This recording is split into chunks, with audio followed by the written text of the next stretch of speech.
Hey y'all. Sorry, I'm a minute or two late. I've been sitting here playing with my airdrop.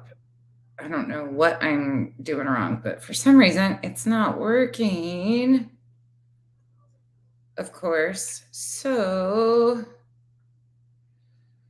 let me see if I can do this. Oh, I'll do it later. All right. I'm going to give it a minute. Let everybody get in here. I know that there's breaking news right now, so I don't anticipate many people probably being here for this one. But I'm going to play a 30-second intro and let people who want to join us for this conversation. Tonight's live will probably be a little bit longer because we are going to go over the Adam Carolla interview with Tim Ballard and Katherine Ballard. And if you haven't heard it yet, it's pretty interesting, and I have a lot of questions. So let's do this.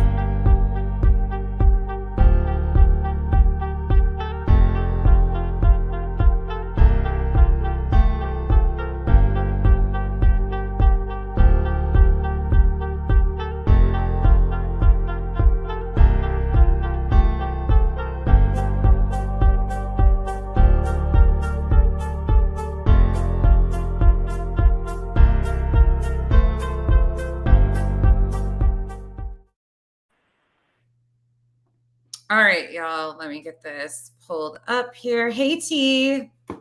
Thanks for being here. All right. So, those of you guys that have not seen this or don't know what we're discussing, let me start off by first saying this is not to cut on anybody's religion. Your beliefs are between you and whoever you believe in. This has nothing to do with trying to cut down any one religion, any one person's beliefs. This is about controversy and scandals that have been going on in Utah surrounding this movie, The Sound of Freedom. We've been talking about it forever over here. As soon as influencers in the true crime arena started promoting this propaganda, in my opinion, is exactly what it is, we started discussing why it's problematic. There was a lot of pushback on it. People get really upset when you talk about these topics, which that's here nor there. We're going to continue to talk about them because it's important and people need to hear their own statements from these people's mouths. Hey, Cool Gamer. Hey, Tattooed. So we're going to go ahead and jump into it because, like I said, it is a longer one. If you don't know who Adam Carolla is famously known for The Man Show, was one of the TV shows he was on. He's been on many other TV shows, but he hosts a pretty decent podcast, I would say. Like, I don't have any one way or the other. I think we're going to touch a little bit more into they get a little political in this, so don't be surprised on that. We don't talk politics over here. Your beliefs, again, are your beliefs. Extremes can be hard every which way you go. Hey, Lurker, I hope everything went well or is going well with your mom. Sending you hugs. So let's just go ahead and get going. Oh, postpone until tomorrow. Okay. I hope that's a good thing. Hopefully it's okay. Hopefully it was just a timing thing and they had to push it back, but I'm sending you lots of love. All right. So any backstory? So there is rumors, just to address this too, because I know John did a podcast on it earlier today. Mormon Stories podcast covered the fact that Tim Ballard has likely been excommunicated. And the reason I say likely is because it's really hard to verify any type of records within the Mormon church. What they showed today, and I shared it on my community tab, and I encourage you to go watch John's breakdown of everything. There's only certain people within the LDS religion that can access certain records. So basically the person who is excommunicated gets a letter. And then if they choose to be silent, that's all the further that it goes. And then the people that are involved, such as stake president, your bishop, those people would be notified also. But they were able to get a bishop or a stake president, I'm assuming who it was, to look at the records. And normally in a typical family in the LDS records, it would be the man first, the wife, and then the children. And the man is listed as the head of household. Now, could there be something odd that's going on?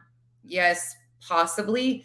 But more than likely, Tim is not in that list. So Katherine, his wife, is now considered the head of household. So it's a lot of red flags, but nobody's really going to know the truth until either the LDS Church comes out, Church of Latter-day Saints, and gives an official statement, which they have done in the past with big PR nightmares like this one, or unless Tim becomes honest overnight and decides to address it. Don't expect either one, because you've got a lot of liars lying on liars and a lot of misinformation being spread. So it's left up to all of everybody else to kind of weed through this information to pluck out what truth is there. And that's my biggest problem with the LDS Church and organized religion like Scientology. Again, I feel that they're a cult too. Jehovah's Witness, all the big extremes, they are not transparent at all about anything. Oh, Marcy, that's great. I'm glad. I hope you had a good time though. Hey, Elle. Hey, Britt. Shit. I got to answer emails. Sorry, y'all. I have been all over today. I had a doctor's appointment. Kids are on fall break. Kyle is on his way to Utah. That's a whole nother story. Last minute, his truck is done, y'all. They finally somehow magically pulled out parts. So he's on his way to Utah to quick hurry, try to do a job to be able to, because we still got to pay $4,300 for the fix on the truck. It's a mess. Anyway, so I've been all over hell and back today. So you guys are probably going to see a lot of me this week because I don't function really well when Kyle's not around. I am a lost soul without my best buddy. I know I do fine without him, but Kyle and I don't really spend much time apart. I mean, he goes to work, we do, but it's just such a routine. Even the girls were having a real hard time with him being gone, because normally if Kyle and I go overnight somewhere, it's the two of us. So anyways, let's get into this before I get off track and get completely lost. But I will explain more of that later, and we'll talk about that later. And maybe we'll do some cooking on the other channel or some BS on the other channel. Maybe we'll have our slumber party on the other channel so you guys can talk me to sleep. Just joking, but okay. So once again, this is the Adam Carolla podcast. This is straight from his YouTube channel. This is all under fair use. I will be pausing. This is for educational and entertainment purposes only. This is based on my opinion and my opinion only. Please make up your own opinion from the words that you are going to hear. Got to get on the Just to Get On mandate. Get it on. Thanks for tuning in. Thanks for telling a friend. We love that about you. Tim Ballard is... Y'all, is the audio really loud on your end? I know you got volume control, but he seems really loud on my end.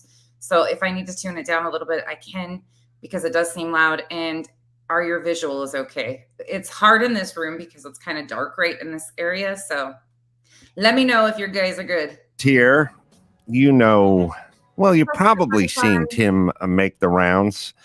Sound of Freedom is, of course, the movie that snuck up on everyone and crushed all the big budget films at the box office this year. $212 million and counting. Jim Caviezel plays Tim. The story is about Tim. $212 million and counting. And you know how much of that money went back into trafficking victims? Yeah, we'll see when their ProPublica was published. But Angel Studios made a fortune out of this too. And we're going to get into that too, because Angel Studios is the company that actually put this to the forefront and got behind it. And they are an LDS ran organization too out of Utah, which I have a lot of problem with. And trafficking and rescuing, and good to see you. Thanks for having me on.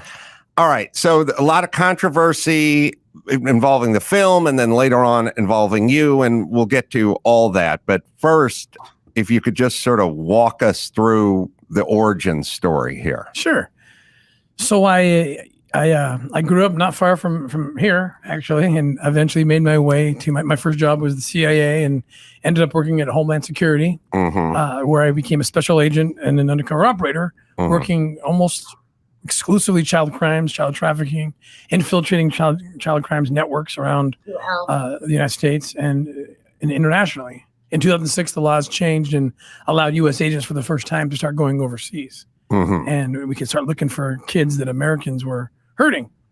And so that opened my eyes to the international world of child sex abuse and child sex tourism. And in 2012, 13, I ran into a couple of big cases that I got very connected to, very emotionally connected to. One was in Haiti and one was in Colombia. And something happened. Okay. Now, if you have seen the movie, these are some of the same accounts that they used in the movie as the plot of the movie. Now, it was promoted as a true and accurate story of Tim's life and what he has been through in these operations, which, come to find out, is far from the truth. But he is going to tell some of the same stories that the movie is based off of. Now, I need to remind you that there is not a lot of factual basis behind these claims from Tim. And the reason I say that is because he will not let anybody have access to his service records. So the actual missions that he was sent on when he worked for the government, he would have to release that information. And he has been unwilling to do that. Everybody that has been following this for years now has tried to get confirmation. The only way that they have been able to confirm or debunk a lot of his stories is by the actual court records of the kids that were rescued or the operations that have gone through court with traffickers being arrested. So a lot of this is just him telling stories, and that's the fact of it. Happened with the U.S. government in both instances. I was told, come home. You can't have, you don't have jurisdiction here. We're not going to take this as a case. But I mean, there were already kids identified, and that story's all told. The Colombia part in the film Sound of Freedom, and the Haiti operation, which was actually happening simultaneous to the Colombia operation. In fact, if Sound of Freedom had been a 4-hour movie, then you'd see I was bouncing back between two countries. That was also successful. And we rescued 28 children there, and 2 of which we adopted. Wow. So anyway, that's the origin. They rescued 28 children, which 2 of them they adopted, which we all know that he adopted 2 children with his wife, Katherine, from Haiti. He was not the only one. It just came to my attention as I was doing research on Jim Caviezel that Jim Caviezel has also adopted, who played Tim Ballard in the movie Sound of Freedom, in case you're not understanding why I'm mentioning his name. He has adopted children from China, which I found really intriguing too. Origin story of how I have been working for the last almost 20 years as an operator saving children. Who are the number one culprits Only 10 of those years were with the government. in terms of child trafficking, in terms of countries? Well, it's really everywhere. It's difficult to say who are in terms of sex tourism or where the most abuse is happening. But we do know this, that the United States generally is the number one consumer of child sex material in the world. And so we are definitely a major part of the demand. There's a reason why unaccompanied minors by the thousands, by the hundreds of thousands are showing up at our southern border and being released. There's people that want them in there, and that's frightening. So again, there is no verification where these stats are coming from or the numbers. If you call the government yourself to verify the numbers and talk to somebody that works for the government in intelligence and would have statistics, they cannot confirm that any of the numbers that he gives are accurate. I have tried many times myself to get sources for these numbers, where they're gathering this information. It has been impossible. And they change all the time, like what he gives for numbers of the problem. It's the same spiel every time, and there's no source of these stats that they're giving. We're a big part of the problem. How big an industry is it? It's about $150 billion a year is what is produced on the backs of slaves, human trafficking, slavery. Is it worse now than it was a decade ago? Have the cartels and people like that become more sophisticated? Yes, I think it's worse than it's ever been. There's more people, in fact, in slavery today than ever before in the history of the world. We're about 27 million plus people that are in one form or another of slavery. And so he is using the term slavery instead of trafficking in this podcast, which I also found was really interesting. But if you don't know, Tim has compared himself to the modern day Harriet Tubman. And so walk us through a sort of typical case. I mean, let's just use Mexico in this particular case. How does it work? So we work with the authorities first and foremost. We find an aftercare solution first and foremost to make sure that if we do get an extraction or rescue, that this child has somewhere to go. And then we start working with the police. And most of the police. So that is, sorry, I am pausing a lot because there's a lot of context that he is not giving. So one of the biggest problems with OUR and a lot of the red flags that started being discussed was the lack of aftercare. There was one supposed home in Utah that was one of their aftercare facilities that was shut down and was a complete flop. When he stepped away from OUR right before the release of the film, opened another 501c called the Spear Fund. It's based out of Hawaii. And interestingly enough, their focus is supposedly on aftercare too. Yet there's a bunch of money going into things that just are not doing anything. They're not doing anything besides collecting money and paying the board of the 501c. And he is involved with another lady by the name of Jessica Munoz out of Hawaii. Departments and agencies we work with don't have the resources because these are it's a proactive case, right? To find a kid. These are hard cases. The kids don't fall on your desk. It's not like a homicide or a bank robbery where something happens and you got to respond. You got to go find it. And so most kind of developing countries don't have, even in the US, the proactive groups are the least funded because you don't know what you don't know. So you can kind of pretend you don't know. The proactive groups are the least funded. The groups that are actually making change, that are on the ground, that are trying to stop this by talking about the actual problem, the real statistics, the real look of what trafficking is, are the least funded because of big egos like this guy, who is this self-proclaimed hero, taking in millions of dollars in the fight of trafficking, yet the only people that seem to be getting benefited from it are him and his close companions. His own statements, not mine. And why do you think none of these other organizations mess with this guy besides he's full of shit 99% of the time? But in my opinion, it's because he, in his mission, which is very self-serving, harm people who are trying to make a change in human trafficking. So we start there and then we get intel. We get intel on, they say, look, we think this hotel, this spa, this strip club, we think that kids are being sold out of these places based on reports we get. So then we will infiltrate as clients, as sex tours, and that's kind of where it kicks off. What percentage is male versus female in this game? In terms of the bad guys? In terms of the victims. The victims, it's more boys than you would expect. But the majority are females. Yeah. So he should have an adequate stat to pull from on what they have done, the operations that he has been on. They should have easy, accessible numbers of this is how many we rescued total in our, while we were doing these operations. This is how many exactly were rescued. This is how many were boys. This is how many were girls. He should have those available. There is no reason why somebody that claims to have been a part of all of these operations does not have that easily accessible and able to give anybody. But that would be called transparency, and that's one thing he lacks. 80-20, something like that? Probably about 80-20. So if you're working for a cartel in Mexico, and this is one of... Hold on, I'm going to answer this before. Is it true that they aren't finding the kids lost in the hurricane? I'm asking because I heard that earlier today, and now I'm hearing the Hawaii stuff here. Could be something I'd ask chat nonsense.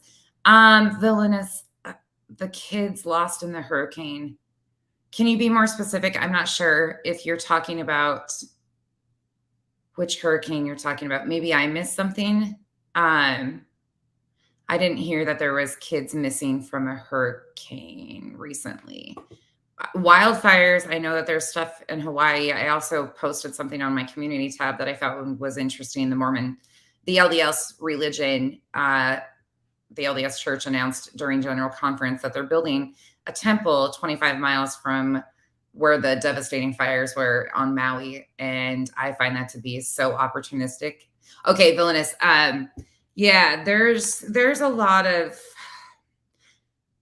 So he doesn't really get into it as much in this one. He will talk about it some, which is really interesting with Hawaii, but they also bring up, there's another interview he did with somebody else, and he specifically mentions Hawaii a lot in it, and we can do that one too. There is some interesting things with that. Okay, let's go on. Hey, Much Endeavors. Yeah, yes. People are so unaware. Okay, that's what I thought, the fire. Of the tentacles, because maybe you've got drugs and maybe you've got firearms and maybe you have human trafficking. They're kind of diversified. How does it work if you're with a cartel and you're in Mexico? How does the process work? So, I mean, the cartels are kind of transitioning into more human trafficking because the demand is going up. It's more lucrative, or it can be more lucrative. It's starting to become, because you sell a bag of cocaine one time, right? But these children are sold, and you can sell a child, by the way, for maybe 3 to 4 times what an adult sex worker would be sold for.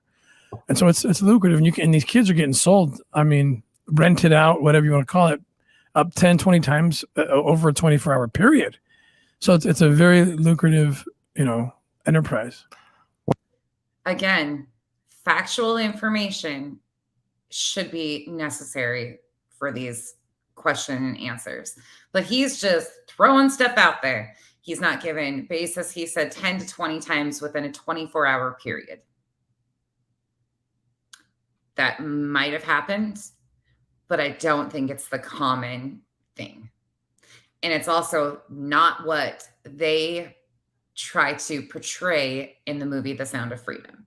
So he kind of needs to pick a lane and stick in it. What's the average age of the child approximately? So it depends where you're at. In the U.S., it's about 12 to 14. I think in countries like Colombia, Mexico, you get down to 12. And the average age, Hawaii is actually one of the worst in the world. If it were its own country, it would be one of the worst. It's as low as 8 to 11 as we're seeing average ages. Here we go with the Hawaii stuff. This is going to perk your ears up, think about the Mormon temple announcement within 25 miles of the devastating fires. The Mormon church claims that they are doing these big, huge aid missions in Hawaii. And now this guy seems to like to go to Hawaii all the time.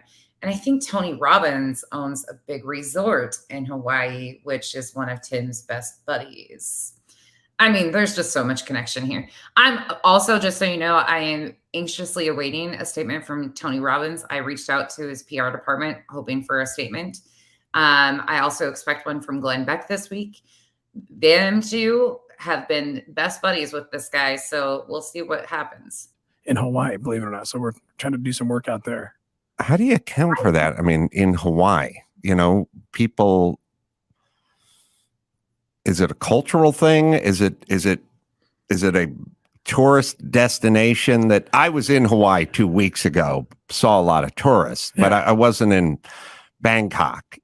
Like maybe you go to Hawaii with less suspicion if you're doing this practice, if you're a consumer. Yeah. So Hawaii is got all sorts of problems. One of which is that it's very difficult to do undercover work out there, because everybody knows everybody. It's almost, it's any kind of trafficker who knows what they're doing is going to have a cousin on the police force. Oh, and so it's very tribal, very close knit, and so it's difficult to do undercover work. He can just make up anything that he wants and spews it. And if you can't do undercover work, that's the key to the whole thing. I mean, that's why I named my foundation Operation Underground Railroad. You can't do this work without infiltrating. It's got to be undercover work. That's not why you named OUR, because you were claiming that you were the modern day Harriet Tubman. That is why you named it Operation Underground Railroad, because you have a white savior complex, in my opinion. You think you have some sort of messiah complex, again, my opinion, on his own actions and behaviors. But he just spins stories. If you listen to, I've listened to way too many podcasts with him on it, but his stories are altered just to fit this like ego. So the movie comes out, the movie catches everyone sort of off guard. The movie becomes a huge sensation. And then almost immediately the backlash starts. Now, I'm still confused by how, for instance, I don't know how our society works. Like, I do know Rolling Stone is going to hate the movie and write all sorts of horrible things about the movie, but I'm not sure why they have to, because from a layman's standpoint, I'm like, well, this guy's doing God's work, and God's work. This guy's doing God's work. Who wouldn't be for this and who wouldn't applaud Tim Ballard? But I know Rolling Stone and progressive publications are going to be against it.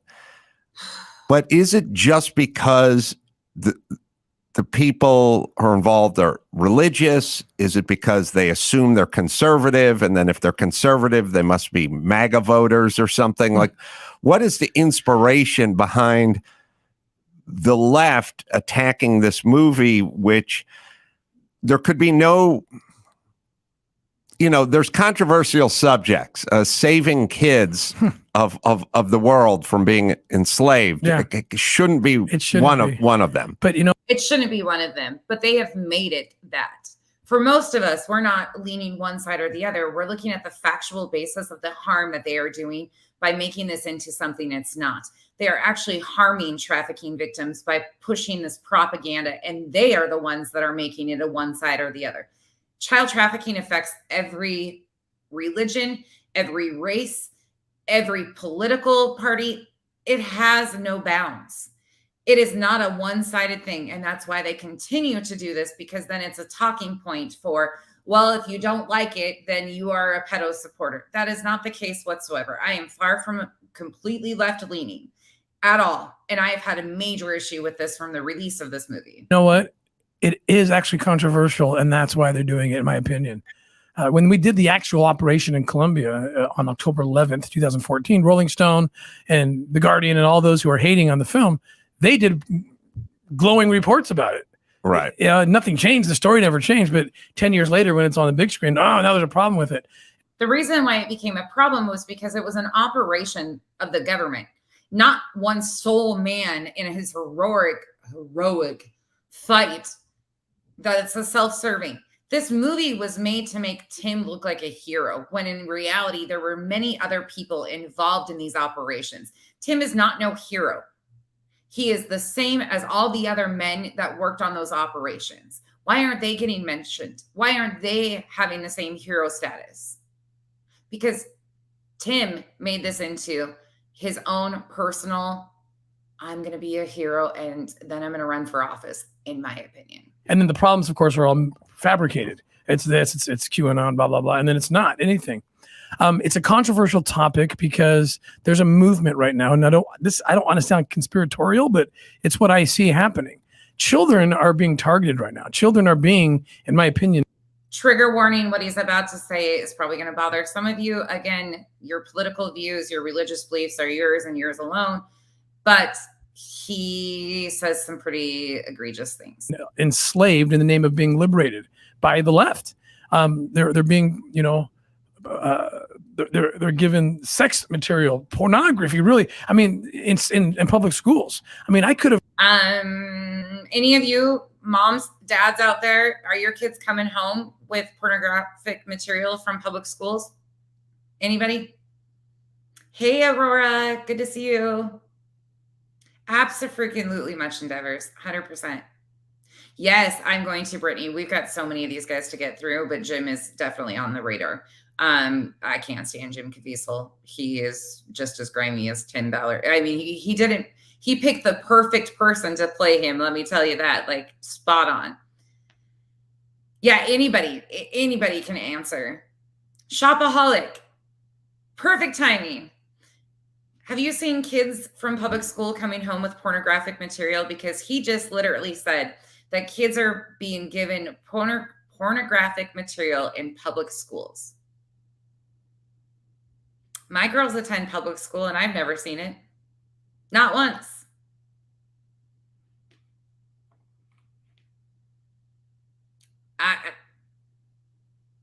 Show me some proof of that. I've arrested under certain federal statutes back when I was an agent.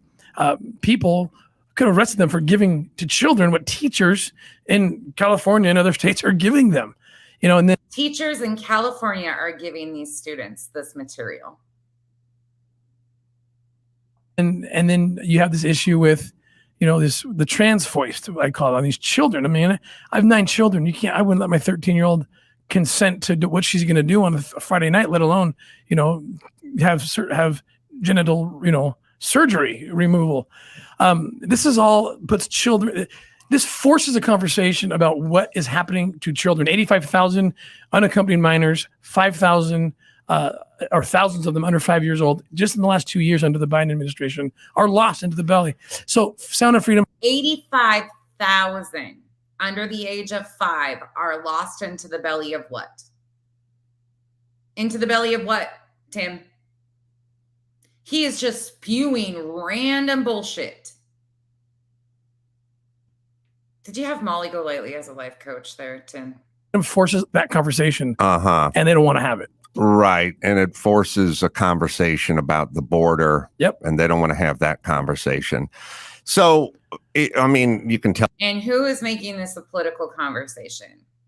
Not us over here that are just wanting factual information to back up these claims, but Tim is very happy to talk about the wall at all times. That is one of his big talking points. Tell me if you think this is accurate, but when trying to unravel the COVID chapter we just passed through, I was sort of looking at it saying, well, Aurora, it has absolutely nothing to do with it. And that's why I found this to be so incredibly interesting to watch them spew all of this. And this has been done since the controversy really kicked off. It gets more interesting because his wife joins him here coming up, but this is a typical Tim self-serving interview. Why does Rolling Stone magazine have such hot takes on ivermectin or hydroxychloroquine, or how does when did it become sort of weaponized and politicized? And then I realized that they were so sort of crazed with Trump derangement syndrome that if you said, I don't think my 9-year-old kid should get vaxxed, then you identified as a Republican. And once you identified as a Republican, you identified as a Trump supporter, and then you needed to be eliminated. So even if you're a virologist from Stanford and you said, I don't think shutting schools is a good idea, you showed your hand. Right. In their mind, and I have no idea what these people, to me, they're just virologists who have experience and don't think schools should be shut down. But in the mind of Rolling Stone and the left, they showed their hand as Republicans, and that's where it started. And I'm wondering if a movie like this, because your movie and what you're doing is innocuous politically as COVID is. It's just, here's a problem. This guy's an expert. We're going to try to. This guy is the furthest thing from an expert, Adam. The furthest thing from an expert. He can't even tell you where the numbers he is spewing at you come from. You know that as well as I do. Fix it. Just leave schools open and don't close the beaches. But you are identifying as something in their mind. I don't know. I don't even know if half the people were, but they identified them as that.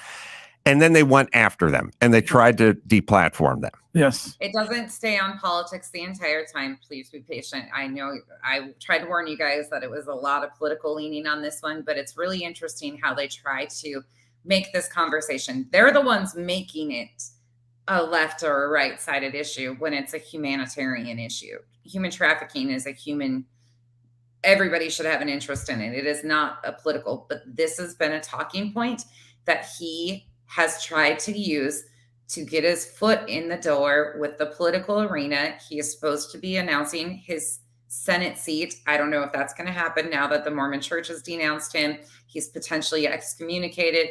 He's not getting the support from his buddies in political office like he thought he was going to.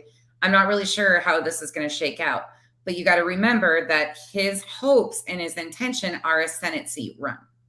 That is why it's political. Again, self-serving mission. Meanwhile, using a humanitarian crisis to act like he's a hero and the good guy. And the same things happened here. I mean, I've spent 10 years on the southern border fighting human trafficking, and everybody knew that border enforcement rescues children. It's a very simple concept, right? Just as simple as solutions being presented to COVID issues. A wall pushes traffic into a place where experts are waiting to find children. So you want walls, you want enforcement. It saves children. Again, a way of promoting the building of the wall. You can have your own feelings on that. I'm not trying to tell you one way or the other, but you see how they're using these as talking points. I worked under 2 administrations, Obama and Bush, and there was everybody was building the wall and doing more enforcement. It was not political. It was not partisan. The Clinton administration actually has built more of the wall than anyone else. It wasn't partisan. It was a tool to rescue kids and seize drugs and do good by Americans and foreign children as well. So the intention of the wall was to rescue trafficked kids. That's interesting. When Trump touched it, I would, to your point, Trump derangement syndrome. When he touched it, now it's evil. Now it's bad. Now it can't be a good thing. Border enforcement and the wall. It's mean. It's cruel. When in fact the only thing that's cruel is not enforcing the border and allowing children unaccompanied to just wander into our country that's producing and consuming more child exploitation material than anyone on the planet. So I think, to your point, they got political because of the hatred of one man. Yeah. I'm a little bit of a broken record on this, but I've said for a million times, you can't just do the opposite of whatever Trump says, because then you're going to be wrong a lot. So if Trump says, I don't want to close the schools but I do want to close the border, you can't say then open the borders and close the schools. You'll have differences with him, but you can't just do the opposite of everything he says, because some of those policies might be effective, and then we're going to end up where we're at now. So the title of this video is Tim Ballard and wife Katherine Ballard on saving children in recent allegations. So far, they've been talking about why has this been made a political situation. Yet that's all they've discussed, and seems like that's the hot take for this interview. But I'm still trying to figure out sort of the nuts and bolts economics of it. So the cartel brings the kids across. Yes. They then come into the United States. Where are they stashed? In safe houses? Then shipped out to Hawaii and other places, or how does that work? Sure. So what happens is they come across, the unaccompanied ones in particular, and I've been there, I've seen this happen. The cartels even put bracelets on them to like kind of keep them organized, like by age or group. They get across, and by policy, Border Patrol or Customs and Border Protection, they have to turn the kids over to Health and Human Services, who then usually contract with some kind of a home or NGO that takes them in.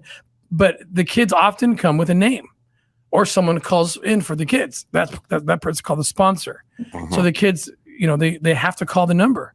And if the person picks up and says, "Hi, I have little, Juanito Gonzalez here." "Oh yeah, I'm the sponsor of him." "Okay, well, where should I send him?" They used to have to come pick him up. Now your taxpayer dollars send them there. Very minimal background checks. Very minimal vetting, if any. It's. I've said this before, and it's true. It's more difficult to adopt a cat from a shelter than it is to take one of these children out of HHS custody. That is not accurate. And so, what I believe is happening very easily is the United States government is wittingly, or not, I hope not, but is complicit with trafficking. It's become, HHS has become a child trafficking delivery service, and the cartels are utilizing it that way. And so the kids then go to a safe house, for lack of a better term, I guess. They think they're being delivered to, a church or an orphanage or a group, a nonprofit who takes care of these kids, but they end up with the cartels. They end up with whoever picks them up. Yeah, on this side of the border. That's right. And then what? Well, we just found out recently 100 kids were sent to the very same house in Austin, Texas, a few months ago. So what can you do with a kid at this point? You can exploit this kid for what is the fact. 100 kids were sent to this house in Austin, Texas. Okay, and the rest of the story is? Fastest growing criminal enterprise on the planet, whether it's slave labor whether or sex slavery, and that's likely where many are going. Now, I hope that some are. I would love to know that the majority are going to maybe their families who came out ahead and they're somewhere to give them some kind of a safety, but we don't know because no one vets it, no one follows up. Now imagine. Oh, they don't know, but he's just spewing this information as fact, but they really don't know what's going on. Adam, if any police officer found a child, an American child in New York City, San Diego, Glendale, California, what would happen to an unaccompanied child? Well, that child would be treated precious. That child would be given everything. And the first person that shows up and says, I state claim on this kid isn't going to get the kid. Right. Background check, DNA, everything. So, I was 2 weeks ago, I was at Congress and I was calling out the president. Like, why do you not to foreign children as you would to an American child? Give them the same protection. I was with the president of Honduras and Guatemala 3-4 weeks ago, and they said the same thing. Like, help us out. Like, our kids are just leaving and disappearing, and you're doing nothing to take care of them because border enforcement, apparently is not very compassionate. And that's the idea the left has thrown out there, and in fact it's the only thing that's compassionate. Yeah, it's in general. That's kind of their mindset, which is enforcement of rules is somehow cruel. But so I think what he is quoting out of Austin is actually a story from 2022. It looks like I just did a quick Google search just so you guys know what I'm talking about. But a nationwide sex trafficking bust found victims right here in Austin. The FBI said it worked with state and local partners earlier this month to find victims of sex trafficking across the country. The effort was called Operation Cross Country, which spanned 2 weeks earlier this month. They found or identified 84 minor victims of child sex trafficking and located 37 actively missing children, along with 141 adult victims of human trafficking. The youngest victim, just 11 years old. 2 teen victims were found in Austin. Tony McKinley knows what being forced into sex trafficking is like. I ran away from home a lot, struggled with a lot of abuse in my household. So McKinley, who found herself a victim of sex trafficking at 15 years old, and then again at 18 when she didn't have a place to live. Just getting picked up off the street by somebody asking me, hey, what are you doing out here? And getting to know me, she recalled. McKinley's background made her especially at risk for sex trafficking. While all children are vulnerable to being targeted for child sex trafficking, the most common are those that have suffered violence in the past, maybe homeless, maybe missing children that have run away, and those that are marginalized by society, said Stacia Sheehan, Vice President of Analytic Services at the National Center for Missing and Exploited Children. The FBI said it worked with NCMEC for Operation Cross Country. Sheehan said the situations of victims uncovered during this operation mirrored what NCMEC sees year-round. It's not uncommon for a parent or someone who might be referred to as an aunt or an uncle may be involved in the exploitation of that child and may be selling them to other buyers as well, she said. Sheehan said other common situations include sex trafficking controlled by pimps or organized gangs. There were definitely cases involving children who had ran away from home, from the care, who had run away from the care of child welfare being recovered several states away, in which they were being sold on the street for sex. She said of Operation Cross Country. Now, she said these hundreds of victims need resources. Building trust is the first step. So it goes on and on to talk about this. This is, again, from August 16th, 2022. So that's the closest thing I can find to these numbers that he's spewing off, but he's not being factual or... Yeah. But then you don't enforce the rules, and then you end up with utter chaos. So what do you think the end game is for maybe Biden is just completely gone and doesn't really have a handle on what's going on the border, but there are plenty of people around him that do. It's getting politically kind of unpopular for them as these migrants show up into New York City and Chicago and places, sort of blue cities, and they're dropped off. And now there's some of the residents who had initially been all for the sanctuary state label sanctuary city on these towns are starting to get agitated as well. But what is the end game? Are there people in power that are profiting from this? Is it pure asleep at the wheel? Is it sort of, are they stupid, or is there sort of a nefarious component to this? It's hard to know exactly. They're not asleep at the wheel because they've been called out. Secretary Mayorkas, for example, who is not, he does have his faculties about him from all appearances, and he's been called out so many times. He's been called before the Senate, before the House, and you can watch him learn, if he doesn't already know, how bad this problem is, and he doesn't change. He is a terrible interviewer. Just off the top of my head, I can't stand listening to him because it's the truth, factual. When you're passionate about things, you can just ramble it out. You know where to pluck from. You have a note card with your facts on it. If you can't remember the numbers, none of this is necessary. But he's just trying to make himself look good. And this is why it's politicized. This conversation doesn't have any business being politicized. It is a humanitarian issue across the board.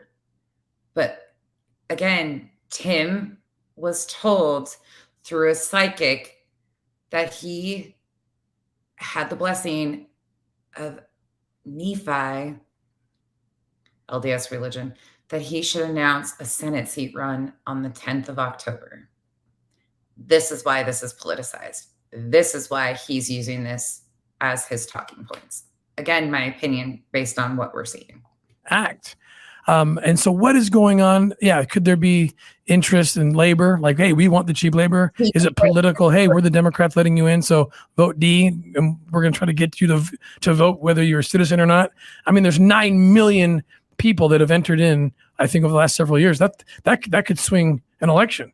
Right. So I think that there's a component there but they're seeking to achieve whatever it is they're seeking to achieve on the backs of children, on the sacrifice of children's safety and well-being. So it's really tragic. Yeah, to me, the most telling part about the whole border crisis, and these are little things, but they're tells, I would say, was, I don't know, 2 years ago, the whole Haitian horseback whipping thing. And I remember very clearly, I was like, well, first off, the photographer took the picture, says they weren't being whipped. Secondly, these are men on horseback that are trying to enforce a chaotic border. Why is Biden and Mayorkas and all these guys running to a microphone to do the, shades of Jim Crow and shades of slavery? And I thought, and I said to a progressive friend of mine, I said, why? These are Border Patrol. These are our people. Why are you guys running to a microphone to throw them under the bus when it was clear that they didn't do it, and you didn't investigate it or vet it, or maybe you did, but you still ran to a microphone to cry racism? And my progressive friend said, it's a low-hanging fruit for them. And I thought, what does that even mean? You mean it's low-hanging political fruit to call your Border Patrol racist? Why you jump? Meaning they seized it. They jumped on it. They made all kinds of horrible allegations. And then when it went away and they were proven not guilty, quietly, they never followed up with a comment. Now, that's a mindset. Do you know what I mean? Like, that should not be your mindset. All right, y'all. I can't handle any more of the political talk. You got enough of it to understand where this is going, why it's so politicized, why this is interesting that he opened with this. Meanwhile, they haven't even addressed any of the allegations that have came out. So I'm going to skip ahead because otherwise I'm going to have a meltdown here. This drives me absolutely bonkers because they are making it into this. Let me see. Which I guess makes your job harder. Makes it harder, yeah. Because it's really, you can profile serial killers for the most part. Yeah. Are there any? Yes, Millie, we are. And have you ever encountered any female sex tourists? Very, the females are involved in the recruiting. In Sound of Freedom, you see the real story of, the females are the best recruiters because the kids trust women, right? Generally, which is another reason why you want female operators, because women can usually get information better and easier. In terms of the female sex tourists, I've never seen one. So it's always been men who are the perpetrators. God, I think about, I have a list of jobs I couldn't do. This is on that list. I couldn't drive an ambulance and go scrape guys up off the highway after their motorcycle accidents. I'd wake up with night terrors. I think I just can't imagine doing your job. Yes, I'll call you. And just being able to have your head hit the pillow at night and just, let it all go and get a nice night's sleep in. Yeah, it's I do have night terrors. I don't have a lot of peace in my life, and I haven't for the last almost 20 years. That's that guilty conscience eating you up of all the lies you've told. That's my opinion, though. But because there's always the next case, even after you finish a case, and I have 2 children. The 2 kids we adopted are kids we rescued, and there's a whole documentary on that rescue out of Haiti. And so it's a constant reminder, go again, go again, go again. It almost becomes an obsession.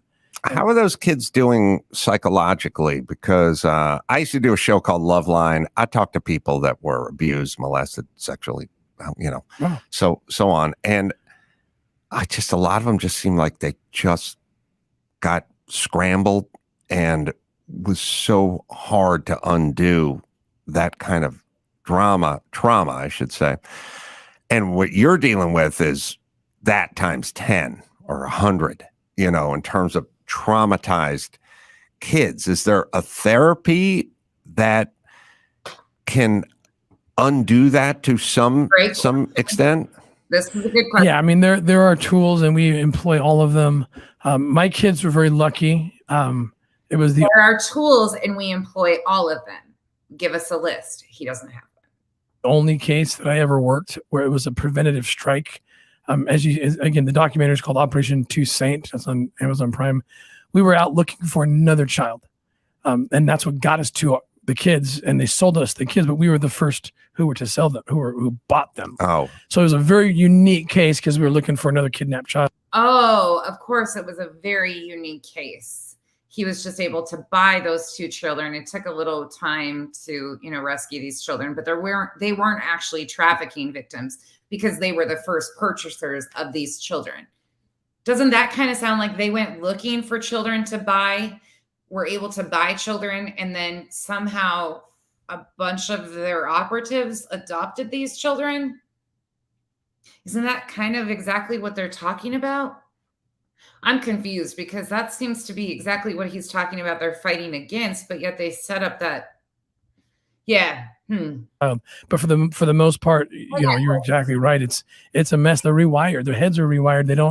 They think they're a commodity. They think that they can't even have a favorite color. They don't even know that that's a thing. You probably have some that don't want to go with you or don't want to be liberated. Correct. Especially as they get older.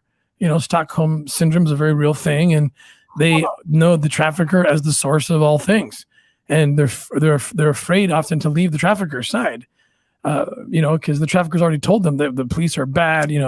Everyone's bad but me.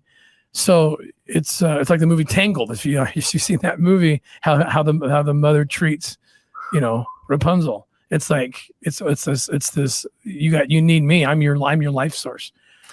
Yeah, I was talking to some people who are working on Menendez brothers. Brittany, he's actually done a video when they brought the kids home a few years back.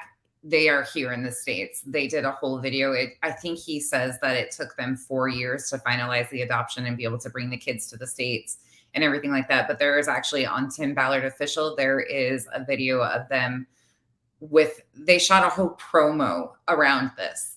Now, you got to remember his wife, Katherine, which she's going to talk in a few minutes, is also involved in this adoption charity, 501c, which we have to get into. There's so many pieces to this puzzle. Like, the overlapping connections and the 501Cs and the everything and the whole entire target going back to the whiteboard that has been floating around forever of Tim Ballard.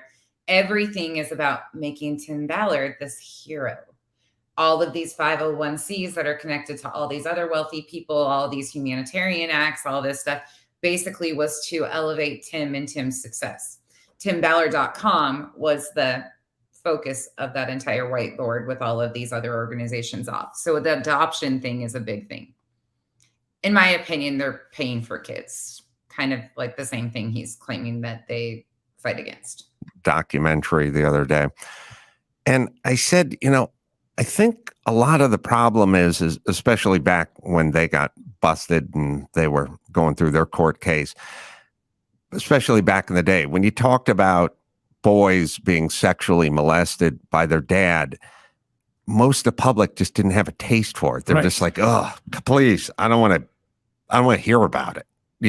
We could start by talking about the Boy Scouts of America and the thousands of victims the LDS Church covered up that Tim's was a devout member of. But you guys probably don't want to talk about that. But that's another sector of this whole thing. I'm saying, yeah. And I wonder if there's that element. It's such an uncomfortable, disgusting venture, this human trafficking, sex slaves, and so on and so forth, that I think a lot of politicians and a lot of Americans just go, I don't even want to think about it. And that's a problem. Yes. That's been probably the most difficult problem in my fight these last 20 years to fight child trafficking. The first time I've seen something change is Sound of Freedom. I don't know why. I don't know how. I credit God. It's a miracle that people showed up. People said, okay, we're ready to have the conversation. We're ready to see it. When these guys made the film, it was 8 years ago they started or something. And I told them, I said, are you sure? Because no one wants to hear about this. Believe me, I try. They don't want to hear it. And they said, we got to do it. We got to do it. So, yeah, you're exactly right. It's been a taboo, but I think Sound of Freedom has created a shift. And there's a chance. Of course, a fictional movie changed the entire atmosphere around the discussion of child trafficking. It totally changed it all. It opened everybody's eyes because nobody knew it existed. The hero Tim rode in on his big white horse and saved us all with this fictional fucking film that is no goddamn different than Men in Black shooting fucking aliens. It's about as realistic as that. But yes, pat yourself on the back, Tim. Such a fucking hero. Oh, this guy drives me nuts. That's no.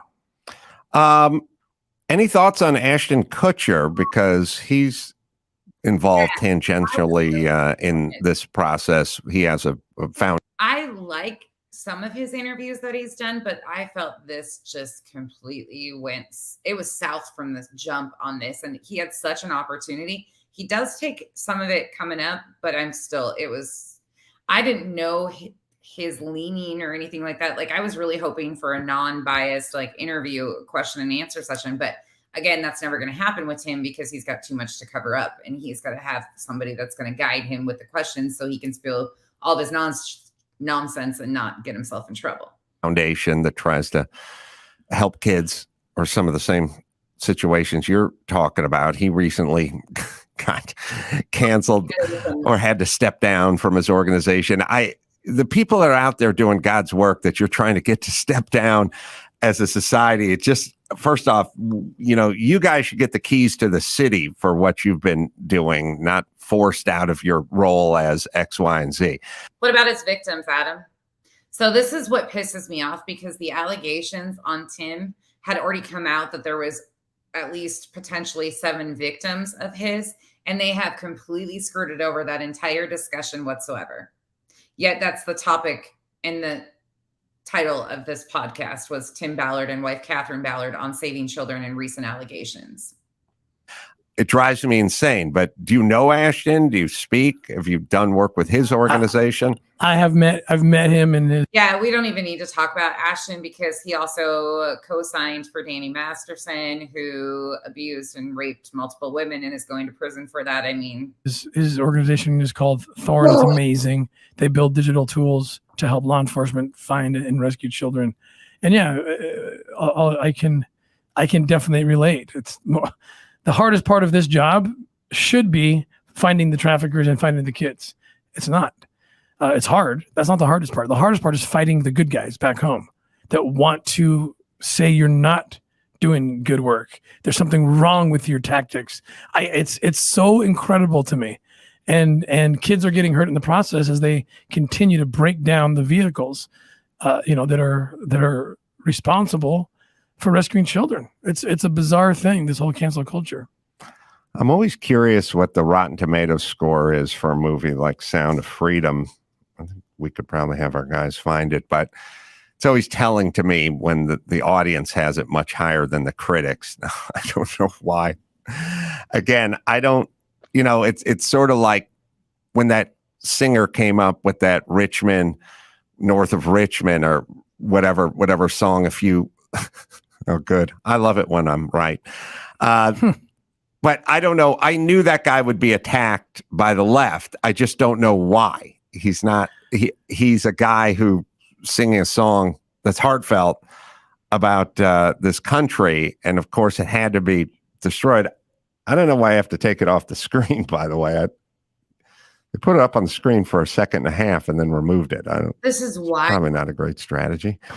Thank God I got a good memory. 58 and rotten with the critics and 99% with the audience. All right, let's just get into the meat and potatoes of this shit, why we're really getting into this. But I wanted to give you a background of where this interview started because it was a complete shit show. And that's why when people continue to say, why is this being politicized? Why is politics involved? It shouldn't be. It doesn't have to be. But that's what they're making it into because he has aspirations of a Senate seat. That's where all of this went. This is what he's been pushing for years. That's why he's this heroic man. That's why the movie was released before Independence Day, right? All of it built up. He's doing they're opening it in other countries right now. Tim Ballard is this hero. And he was supposedly going to have endorsements from a lot of high up political people, a lot of his wealthy friends. Well, things have kind of crumbled because the truth is finally coming out because people are starting to realize this isn't a political thing. This is a bunch of scandal. And in my opinion, a bunch of fraud and harmful, dangerous behavior that is affecting trafficking majorly and not in a good way. It's harming actual victims and the people trying to fight against this. And Tim is an active role in that. And Katherine Ballard, the nonprofit is the Spear Fund, and you can visit thespearfund.org if you'd like to help with anti-trafficking. And I think you should. Good to see you, Katherine. Thank you for having me. So there's a trend. The trend is you run afoul of some bizarre narrative that the government sets forth or the powers that be set forth. I saw it all through COVID. You just run afoul. It happened to me. They go, we're closing schools. And now I got 2 kids who are sitting home for a year and a half. And then I say, you should open the schools. And then they attack me. There's something going on. It's not the direction to go as a country. It's very third world, but we're living it. And you ran afoul of the left essentially, and now they have to take you down. So that has nothing to do with it, and that infuriates me that they're trying to make it that this is the left side trying to take him down. A lot of the people that are commentating on this situation are far from left leaning. A lot of them are ex-Mormon, current Mormon, which have very conservative values, who are usually 9 times out of 10 very conservative. But there is also this structure within the LDS church. There's extremes, and then there's the typical conservatives. They are pushing this narrative to divide and make Tim look like a victim of the left side when that is not the case. That is not even remotely the case. Tim needs to take accountability for his lies and his misdoings. That's it. That's all. The Vice article about you with lots of allegations, but anonymous women, and maybe you can speak to that. Smacking him now. Yeah, well, I've been accused, first of all, of everything. So that's one thing that's a little outlandish right now, or not outlandish, but they have not come forward themselves. There is a lot of evidence that leads, there's a lot of people speaking out that have supposedly firsthand accounts. We've heard many interviews with people that were close to Tim in the OUR organization who worked with these women, who have spoke to them, and they have said, like Jimmy Rex said flat out, that they will be coming out. There will be names, there will be statements, everything. The attorney of the victims came forward, made a statement, but they're not naming names, they're not giving numbers. So right now there's so much stuff in the air that it's like picking and choosing. Nobody's being transparent at all. And that's the problem, Commander. It's really big and it's really deep. But a lot of his powerhouse players that have had his back and ran to his aid, just like Eric, are backing away and saying these allegations have meat behind them. There is actual factual information that it will come out. When? I don't know. Like anything, you name it. I've been accused of being a trafficker, a pedophile, swindler. I mean, everything you can think of. So, and she always told me this one's coming, and I said, nah, this one wouldn't come.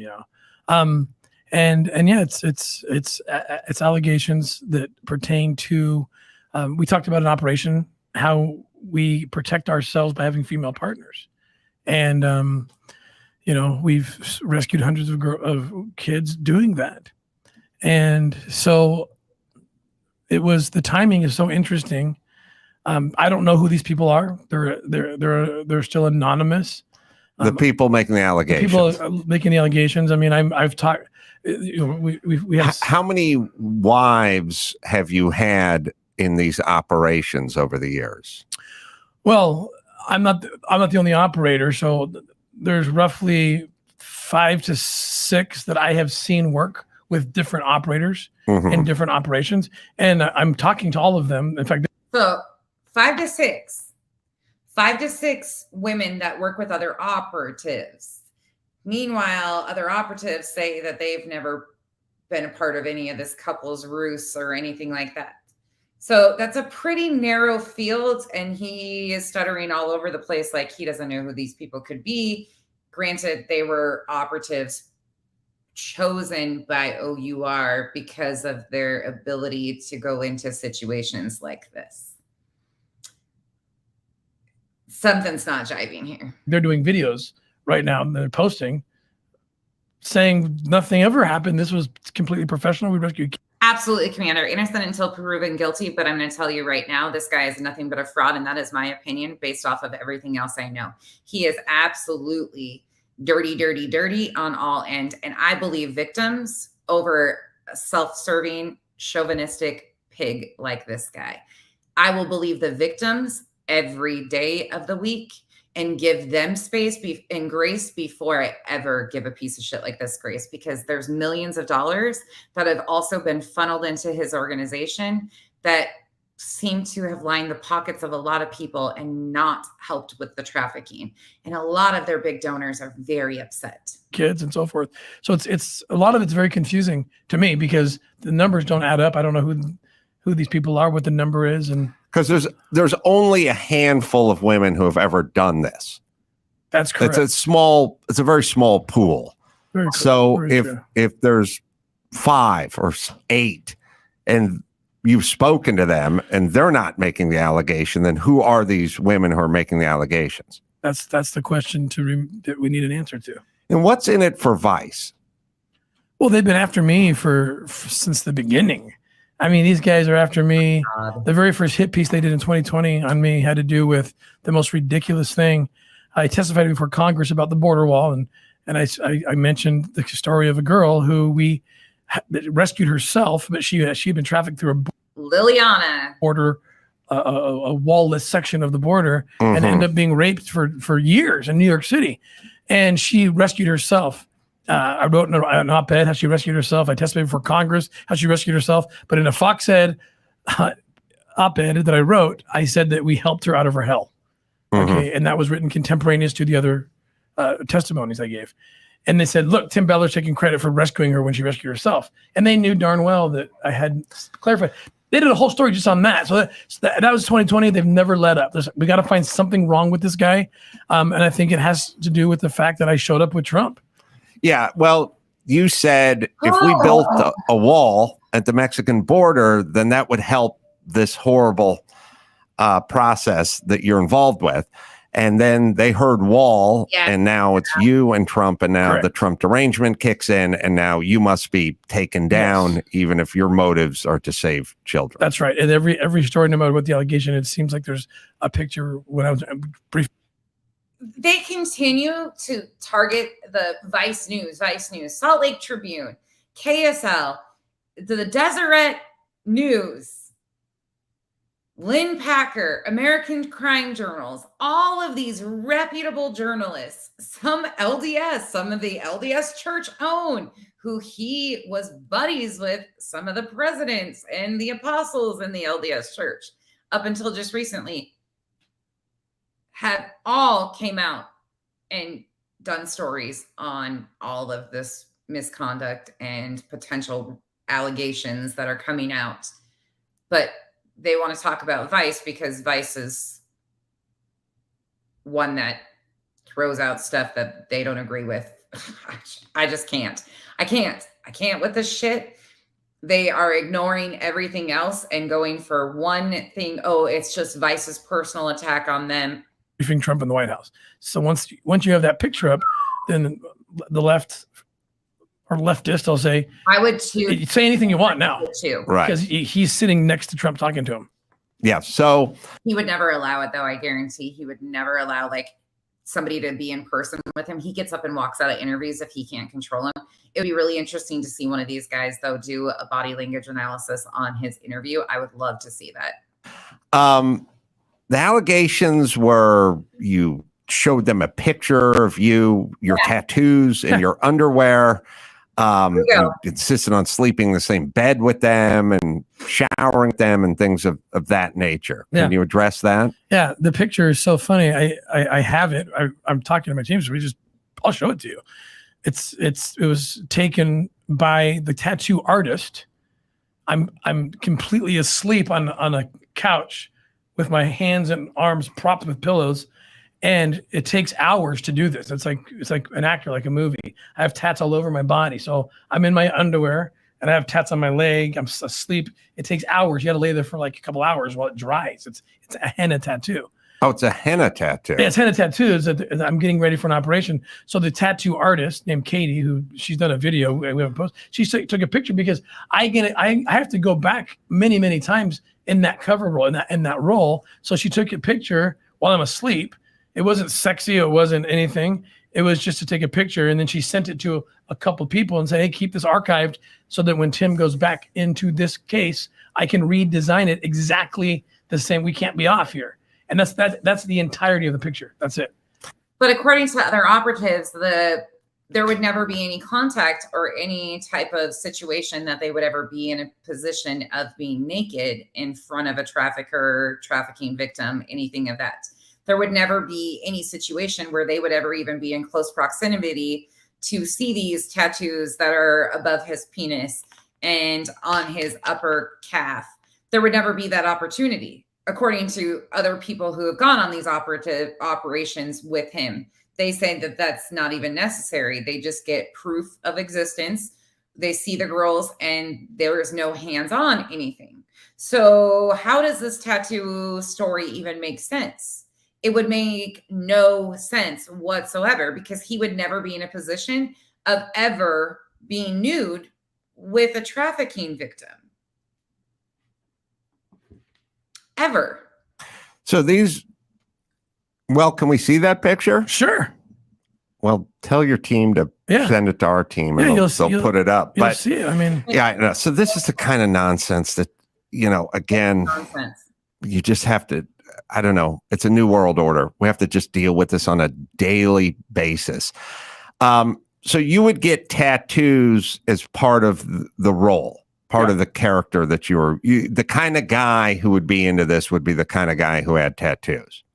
Is that why you did the? Absolutely. So if you have tattoos, you're the type of guy that's going to go buy a child. Get the fuck out of here, you weird fucks. But you didn't want permanent tattoos. No, we do. We have a couple of henna tattoo artists, and they get us looking like crazy partiers and tourists. Mm-hmm. Yeah. The other was insisting on sleeping in the same bed. No, with the woman. No, I mean the closest that allegation would come from is the story I told you, where we're getting a couple's massage, and we're blocking for each other, so no one's actually getting touched by the sex worker, and we're having credibility. So that would be the closest to that, But you're on separate beds.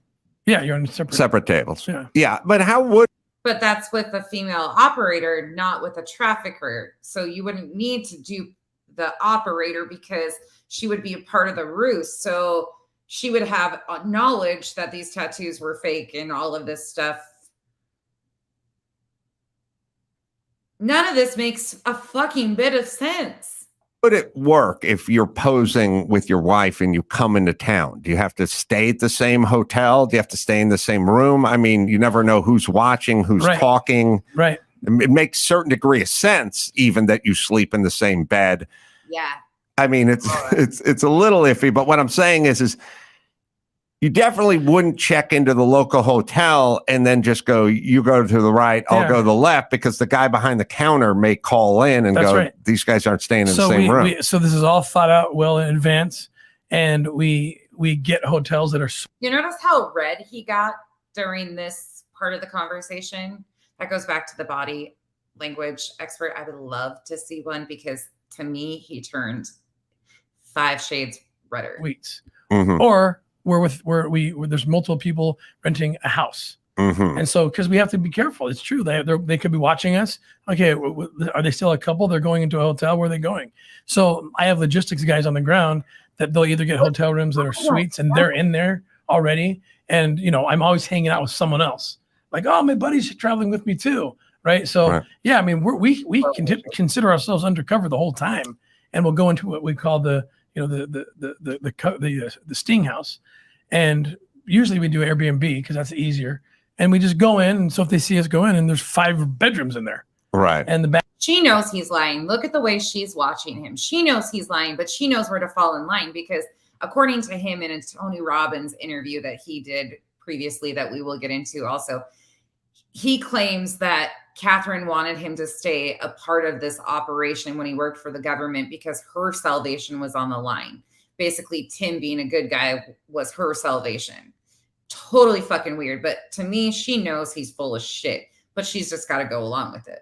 Because when this cookie crumbles, she's also got a 501c attached to all this stuff and adoption stuff. Yeah, there's a lot. Bad guys aren't coming into the bedroom, into the house, to see that you're not in the same room. So. Right. And then shower together. Yeah, that story is a true story that I've told. And I'll tell it again. We rescued 27 kids. It was this one time ever that this happened. We were doing the couples ruse in a spa called the Spa Bonjavo in Dominican Republic. And the intel said that kids were being sold out of that place. So I was actually working with one of our operators. Her name is Marisol Nichols. She's actually an actress and an operator, so she does a very good job. And we were doing the massage thing, but we ordered like a mud thing, because the massage thing leads to having to fight the sexual touching stuff with the sex worker. So we said, let's start with the mud, and I'll get the intel before it's over. Well, I didn't get the intel before it was over, but I was this close. She was about to tell me where they were. So we said, hey, can you order a different thing? Can you order a different service? Well, all we have is a massage. I'm like, all right. I had to stay there because I'm this close to getting them to tell me where the kids are. So they say, okay, so they open this door and there's a shower. It's like, shower up. And we're like, oh, are you going to leave the room? And they're like, no, we got to clean this mess up and prepare for the massage. So we're like, oh crap, well, here we go. I told my wife about it. So we went in there, and you have to think on your feet. So I throw a towel over the window so they can't see. And we're wearing clothes. You're wearing your bathing suit. You don't go naked in these things. And so she goes in, I go in, and we don't even touch each other. And the towel conceals that we're not you know? Right. And so we've told that story like, that was crazy. That was awkward. You just tell one person and then it goes boom, boom, boom. Oh, he takes showers. Right. And I know that's where it came from. You know, it's like, I heard he took a shower, and Marisol says, yeah, well, not really. And by the way, the 27 kids who were rescued in this particular case, they were from Colombia, Venezuela. They were being kept in a chicken coop. And this is the part that everyone likes to leave out of the story. They were being kept in a chicken coop with a padlock on the outside of the chicken coop, and that's where they lived. And they were brought out at night and raped for money by sex tourists. We rescued all of them. And if I had not... But he claimed that they were in the Dominican Republic, so they must have been trafficked into the other countries from those other countries. I am so confused. And if she's an actress, is she co-signing this stuff too? So I'm assuming she's one of the 5 that he claims that he had done operations with, but there's the number that came out. Granted, we don't know the foundation of this number. The attorney said that it was very close to 7. She wouldn't give an exact number, but 7 was the number that was released previously by multiple other sources of the victims that are claiming sexual misconduct while working with him. So if Marisol was a part of this, that would leave 4 women. He is really screwing himself on this one, because I have so many questions about all of this now. Got into that shower and stood in the corner and touched nobody, that wouldn't have happened. You got to stay in role. You would have been made if you said, I'm not going to take a shower with my wife. Correct. Because that would have made it seem like you were exactly who you are. Exactly. God, I don't know how folks like from Vice and many of these people that write these articles, I just don't know how they sleep at night. Very easily, because they're reporting facts. Yeah, unfortunately, I don't agree with all their reporting on every topic that they do, but this one, I have been able to vet the stuff that they've released with other sources beyond Vice or people that are associated with Vice. I've been able to vet some of these very allegations by watching Jimmy Rex, Eric, who were his best buddies and on these operations with him in these places that have confirmed what they saw, and it's nothing that Tim accounts for. I don't know how they call themselves journalists. That's the part that drives me insane. But all right, so those were the 3, or at least the big 3 right now. And then is everyone, and maybe Katherine, you can speak to this. The saddest part about this is everyone's knee-jerk reaction. Oh boy, we got to distance ourselves because some rag publication wrote a hit piece on you because they think you voted for Trump, and now people distance themselves, the church or the organization or what have you. That's the scariest part. And I think the people that write the article know all we have to do is just float something out there. And the church released a statement to Vice News on their own accord. The church was contacted by Vice, given information of what was coming out in articles, and they released their own statement through Vice. Where did this bullshit come from? Because he voted for Trump. This is so asinine. I can't even believe it. I'm sitting here in shock listening to some of this again. If you're Russell Brand, we'll float some stuff out there and YouTube will drop you. And your sponsors will drop you, and people will distance you before any vetting, any trial, any conviction. Just guilty until proven innocent. Katherine, any thoughts on that? Well, it's definitely been very difficult. We live in a very tight community. We are a very faith-filled family, and we've really oriented ourselves around being faithful to our religion and to Christ. And these details about Tim are not things that most people want to hear. And I get that. I don't like hearing about the work about what he has to do to rescue children, but he's rescuing children. And I know that he has done it in a way of complete faithfulness to me. And so it's so hard. And we have this big we're a family of 11. just to remind you, there's allegations from some of his best friends that have now parted ways with him that he broke up marriages, that marriages were broke up because of the affairs that were going on. Again, all alleged. We have not, there's no proof or names to back up that information at this point in time, but it will come out. I guarantee you. This is a train that's been slowly rolling, that is picking up steam, and people are getting in front of it. And unless there's some sort of confidential settlement behind the scenes, I have a feeling we're going to find out a lot more. And it's so hard for these things to be spread around. Like you said, just someone just floating the idea without looking into the facts of it. And people wondering, wait, so is Tim a good guy or a bad guy?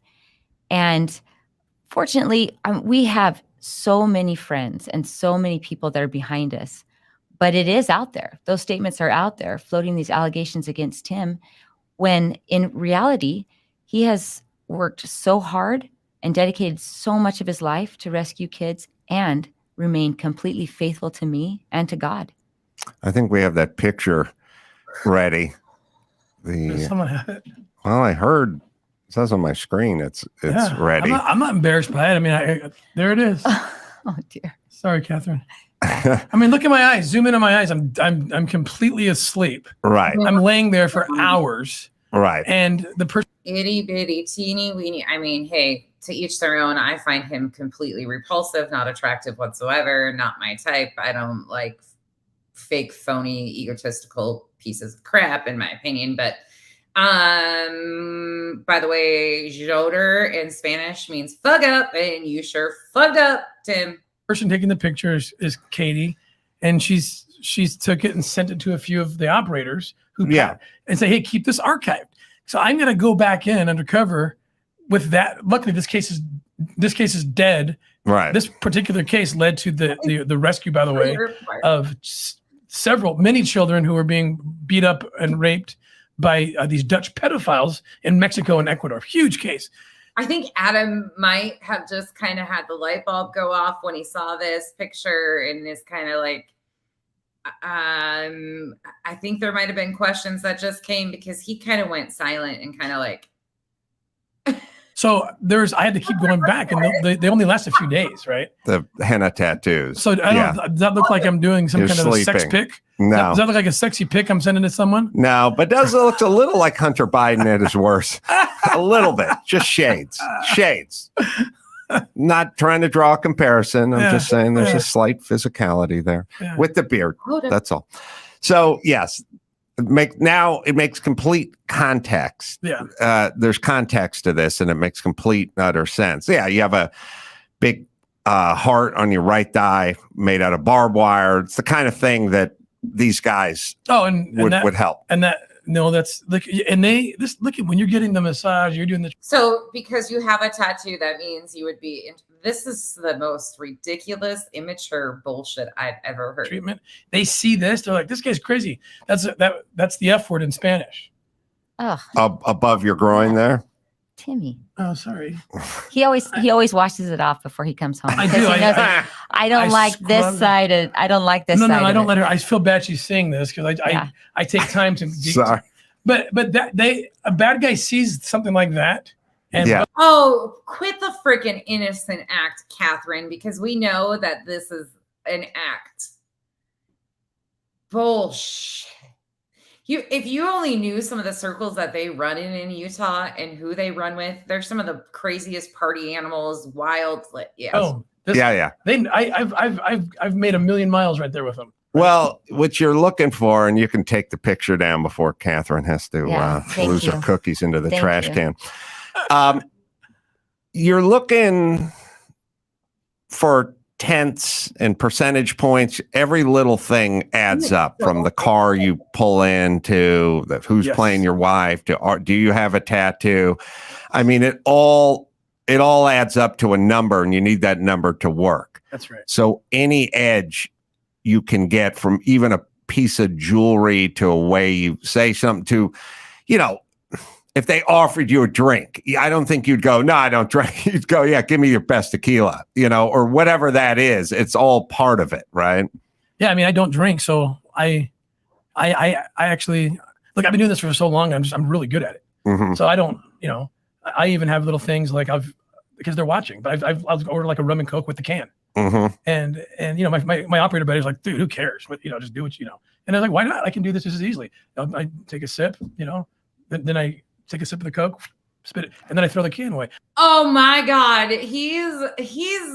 No, he's not. He's claiming that he takes a drink of the rum, spits it back because, in the LDS faith, they can't drink. Alcohol is not a part of the doctrine. Oh my God. I cannot with this. This is probably like the most embarrassing interview I've ever seen. And even the Mormon ops that were on these were like, just do what you have to. Like, this is no big deal. So you take a sip of the glass of rum and Coke and then pretend like you're taking a sip out of the can and spit it back into the can. I just throw a full can of Coke, and it's now or whatever. I do drink. I'd be the guy getting the can out of the trash can and drinking that on the walk back to the hotel. Well, they're just little things. I've been doing this for so long. It's like clockwork. Our team knows we're going here. Okay, I order the tats, get the phones dirtied up. You got to dirty up these phones. What do you mean dirty them up? This is an important piece. And traffickers, if they want to find out who you are, if they grab your phone. I've been with traffickers where they'll take your phone or they'll ask you for it. And if you don't give it to them, it's a problem. It's a problem. And here's the cover up of why there is inappropriate text messages between him and some of these other people in his phone, because it's all a part of this ruse. Oh my God. I want to crawl him under my desk. This is so embarrassing. And you are a terrible fucking liar. They'll go into the search queue and just say cop, operation, arrest, whatever, to see if you're a cop. Right. And so we have like a thread where we are communicating with our cover teams, but it's all cute code words. Like we're acting like it's a party time. We're party person. Go back to the party house. We know at the party house that would be the safe house.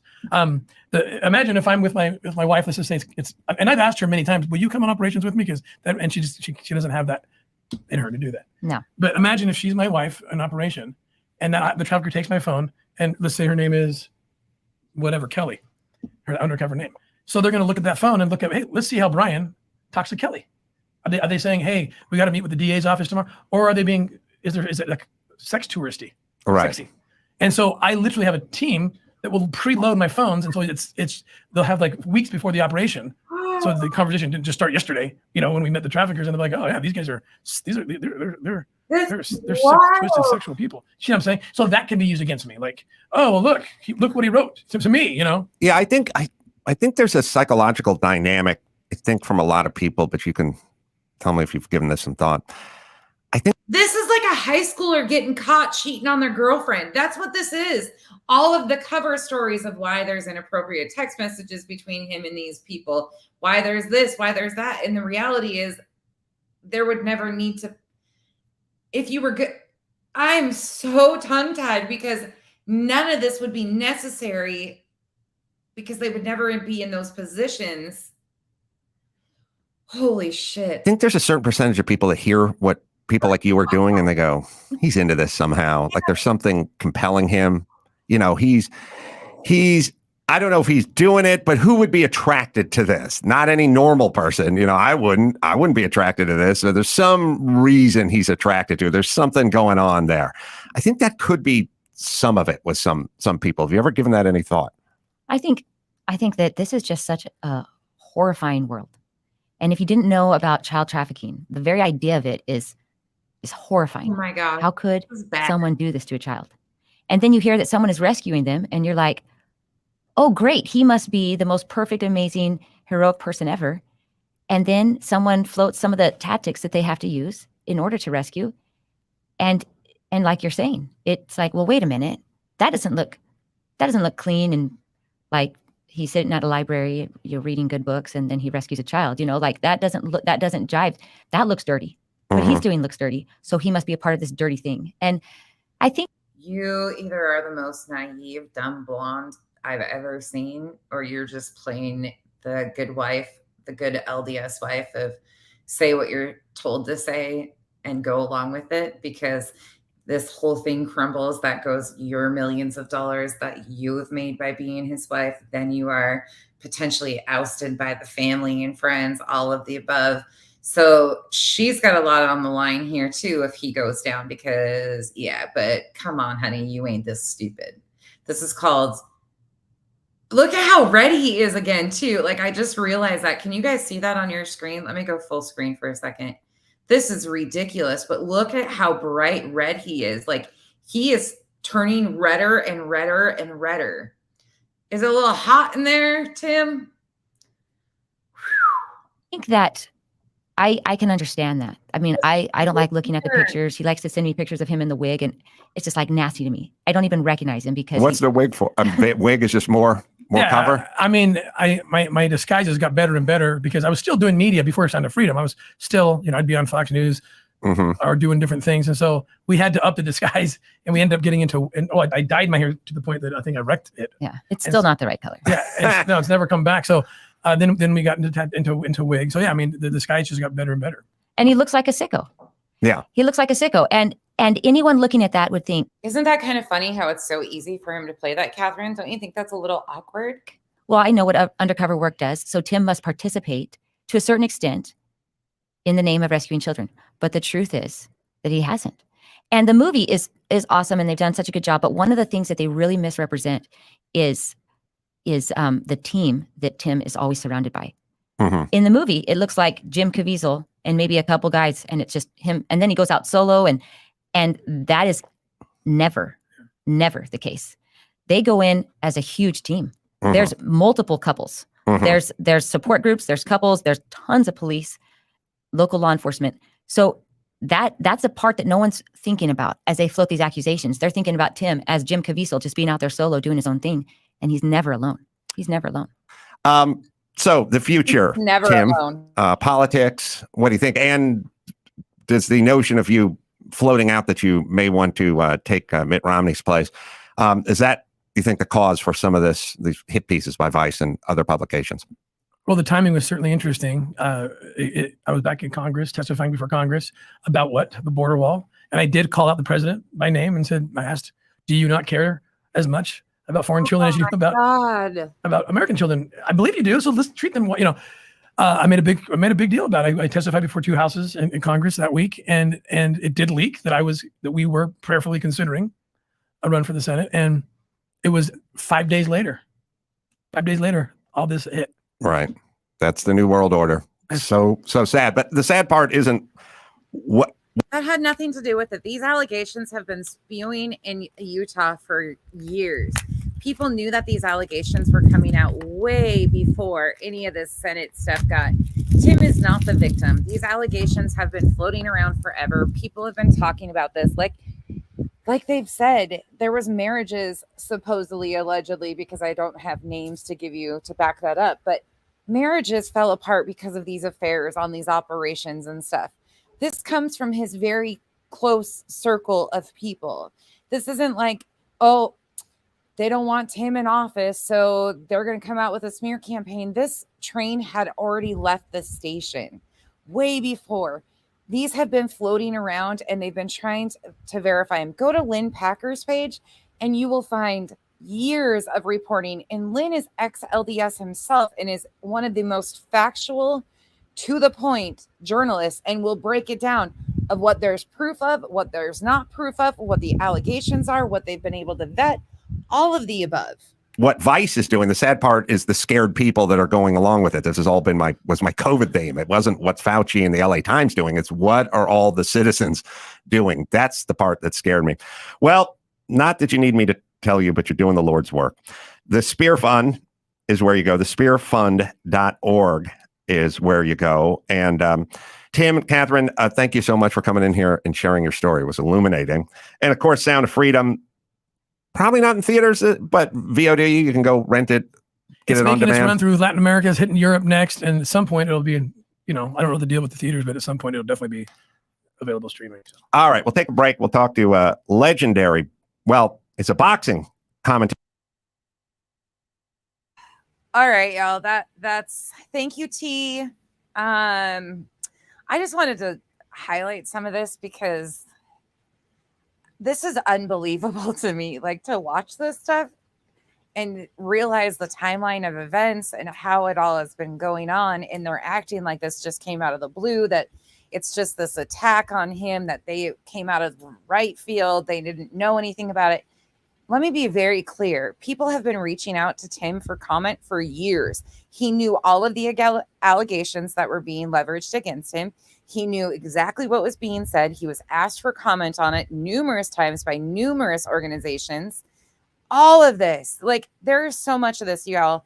And I know that a lot of people have been making this into such a politicized, because that's what they're trying to do. That's Tim's only out right now, is to make it about politics. And it's kind of working, unfortunately, because you have people like Tim Cass. Anyways, people like that who are still like defending this guy when all of his close circle is like, nope, hell no, I am not standing up for this. These are truthful, like, and we have yet to see that. So who knows where it'll shake out. But there is enough issues in just his statements and the lies that they have told surrounding this movie and the fact claims of these movies. In fact, the next one we're going to do, I think, is the interview with Angel Studios that he was a part of, that I was in the chat railing them. I was lighting them up. We're going to do one of those. And then I want to talk about the Tony Robbins interview that he did too, because there's a lot of shit that he said in that's been contradicted in his previous other interviews. Like, there's just so much shit, and it's this steamroll. And now here again, I have to say this transparently, how the LDS church is handling this has been a complete disaster in itself too, because it's very unprecedented for them to come out and give. Normally they release news articles through their in-house publishing. So it goes to the Church of Latter-day Saints, their newsroom first, then it's gone through Salt Lake Tribune, Deseret News, those agencies. But this has been so wild. But it was because, according to the allegations, he was using President Russell M. Ballard, whatever you want to call him, President Ballard, which is no relation to him, his name, to basically tell these female operatives that this was okay, that they were having affairs. And there was supposedly, in the allegations, there's a lot more than just a massage and some tattoos on a couch. So this is craziness to me. Yeah, Commander, and I don't blame people either. Like, if it wouldn't have been, I supported OUR. I remember the first time I came out and talked about it, people were so pissed off at me. How dare you? You must support this, or you have these political beliefs. And I'm like, actually, that couldn't be the furthest from the truth. I'm just very fact basis, and I did my digging, and I started seeing the connections to the Glenn Beck and the Nazarene Fund and all of these pieces. And then I started hearing the rumblings as I started asking questions, and the shit that just started unraveling, and then finding out that the movie was complete bullshit. 5% of the plot might be true is all, and they're claiming it's, I don't know, just wild to me. Anyways, that's all I got for you tonight, but I thought that was wild. I thought this was just and I have liked some of Adam's interviews before, so this really threw me off, because I don't know if they didn't vet, have a question and answer of these are the things I'm going to ask you. And I don't know how they do their interviews over there. So it's shocking to me that he just let him spew all these statistics that have no fact basis behind them. I'm really shocked by that and kind of disappointed, to be honest. In fact, Adam's face said a few different times in this one. What do you guys think?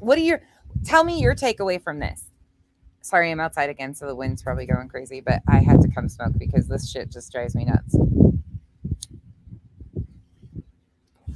Oh, and by the way, she went on another show in the last couple of days. I think 4 days ago, she went on Tammy. I don't remember Tammy's last name, but Katherine did another interview. They are in damage control mode, but Tim's taken the back seat and Katherine's out doing all these public statements and stuff. People are really upset with Mormon Podcast and John DeLynn claiming that, he exposed Katherine. No, Katherine's been very public, making public statements, doing all of this stuff. Yeah, it seemed really sloppy to me. Yeah, unprepared. I agree with you on that. And maybe he just has bought into the hype. Maybe they really Tim has a really good PR team. Like his PR team has been doing damage control for quite a while to keep this as hush hush and out of the mainstream media for quite a time. They're lucky that Vice was the only one for years really following this closely, because now it's not that way. Like now local reporters in Utah are all over this. Aurora, what do you think she's going to? I think she will. But like I said in that one interview, hold on, let me pull it up real quick. I'll pull that one up and we'll just listen to a tiny little bit of it, because I was actually shocked when he said that. I was like, no, that can't be right. There's no fucking way he would have said that. Sure as shit, he did. So maybe it is a little bit deeper. Okay, right here. Let me share this one. Okay, so this is a Tony Robbins interview with Tim and one of the Harmon brothers from the movie from Angel Studios, which is the film company in Utah.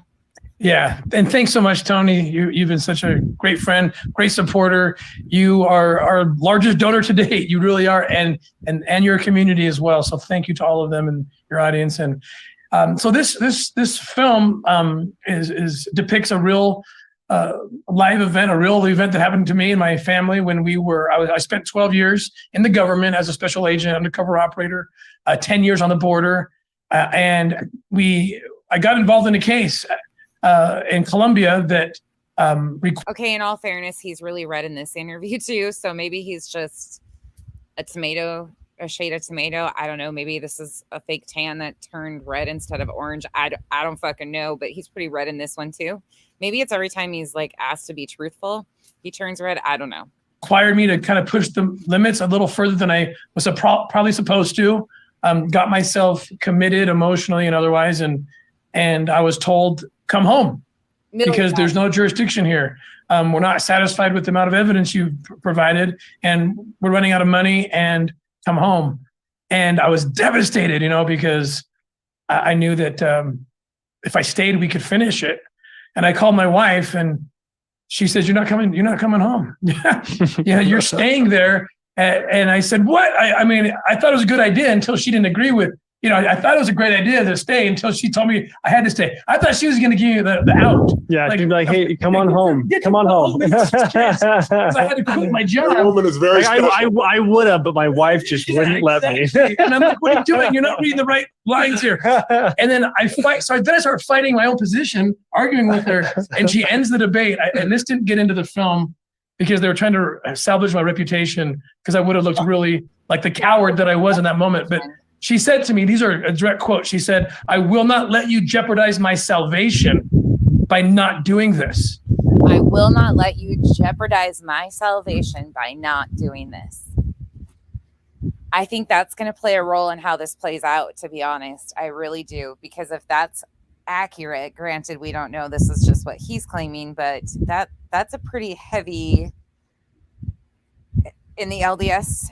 Yeah, that's pretty heavy. Wow. And that ended the debate. And then we plunged into this crazy case. And that's kind of the beginning of the Sound of Freedom. And what happens next is pretty insane. Well, we don't want to give away the whole story, obviously, to give an experience of it. But your wife is an angel, I know, and you're far from a coward. I've been out on these trips. You're putting your life on the line every single time, Tim. Yeah, Tony's even been on these operations. Isn't that funny? Well, it's not really funny to me, considering that he is some hero according to the Mormon faith too.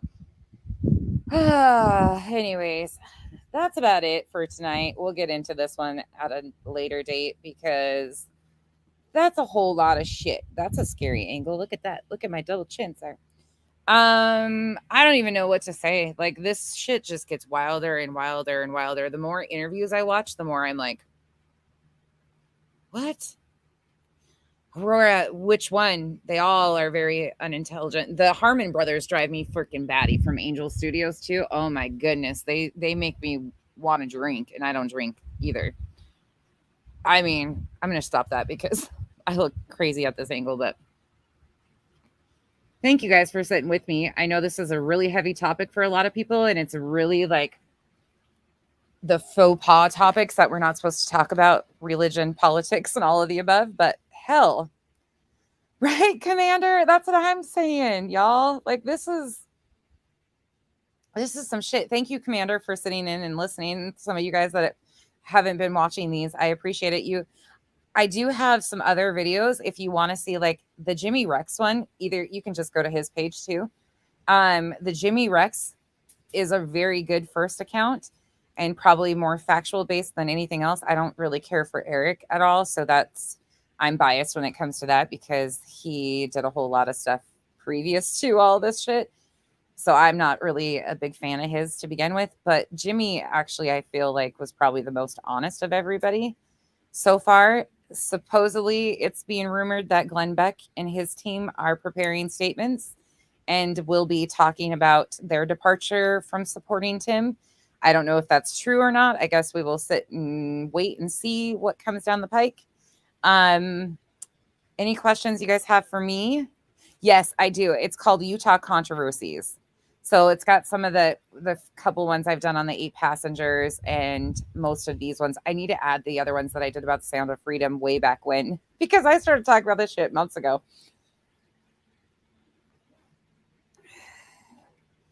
Yeah, it's a wild shopaholic. It's like a back and forth, like all of this. I'll add the other ones to it, but I have started a playlist. It's Utah Controversies. So anyways, with that, I will leave you guys for the evening. I will probably see you guys. We have so much. We haven't even touched the Jim Caviezel part. That's a whole big play. There's the Angel Studios piece of this. Like, this is just so much to like navigate through and weed through. And you guys know me and my research. Like, I get stuck in these stupid holes and I can't pull myself out of them. I'm like, give me all the cult stuff. And so now I'm like immersed in cult stuff. And by the way, the LDS churches will be building 20 new temples. And the list of the temples and the countries that they're going into is not shocking.